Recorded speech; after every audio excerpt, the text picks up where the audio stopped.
is exactly what Christian nationalism is doing today in my home country, in the U.S. Really go wrong. Spend 2 minutes with me and let's look honestly at what happened before World War II. Studied this so deeply. In the 1930s, many German Christians surrendered their faith wholesale to the rising power of Adolf Hitler, whom they eventually worshipped.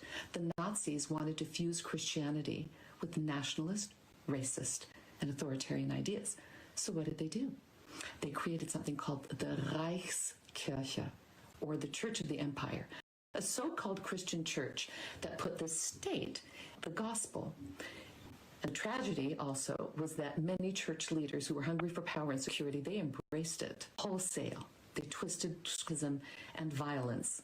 Loving your neighbor fell off the commandments first. It was forgotten. Instead, loyalty to nation and leader became the new leading commandment. And what also happened is that most Christians then went along. Obviously, their priests and their pastors were leading the way.